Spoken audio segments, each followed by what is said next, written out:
ഇന്ത്യയുടെ ഉറങ്ങുന്ന സംസ്ഥാനം എന്ന പലപ്പോഴും വിളിക്കപ്പെടുന്ന ഒരു സംസ്ഥാനം നമ്മുടെ രാജ്യത്തുണ്ട്. ഈ പേര് ആ സംസ്ഥാനത്തിന്റെ അലസതയെയോ വികസനത്തിന്റെ മന്ദഗതിയോ അല്ല സൂചിപ്പിക്കുന്നത്. ഈ സംസ്ഥാനത്തിലെ ആളുകൾ ഒന്നും ചെയ്യാത്തവരാണെന്നോ സംസ്ഥാനം അവികസിതമാണെന്നോ അല്ല ഉറങ്ങുന്ന സംസ്ഥാനം എന്ന പദം സൂചിപ്പിക്കുന്നത്.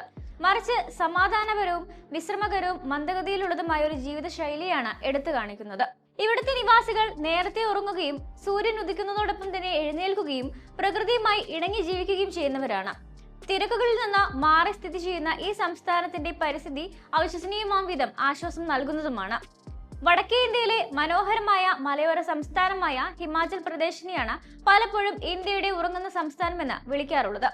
ഈ വിളിപ്പേര് സംസ്ഥാനത്തിന്റെ ശാന്തമായ ജീവിതശൈലിയാണ് വിശേഷിപ്പിക്കുന്നത്. ഇവിടെയുള്ള ആളുകൾ സൂര്യാസ്തമയത്തോടെ ജോലി പൂർത്തിയാക്കി വീടുകളിലേക്ക് മടങ്ങുന്നു.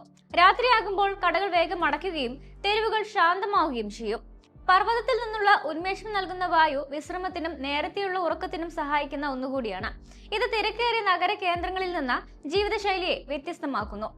ഹിമാചലിലെ ഗ്രാമങ്ങൾ ശാന്തമായ സംസ്കാരത്തിന്റെ ഉദാഹരണങ്ങളാണ്. സൂര്യോദയത്തോടെ ഒരു ദിവസം ആരംഭിക്കുന്ന നിവാസികൾ ഇരുട്ടുന്നതിന് മുൻപ് അത്താഴം കഴിക്കും. രാത്രി 8 അല്ലെങ്കിൽ 9 മണിയോടെ മിക്ക ഗ്രാമവാസികളും ഉറങ്ങാൻ തയ്യാറെടുക്കുകയും ചെയ്യുന്നു. രാത്രിയിൽ ഇവിടം പൂർണ്ണമായും നിശബ്ദമായിരിക്കും.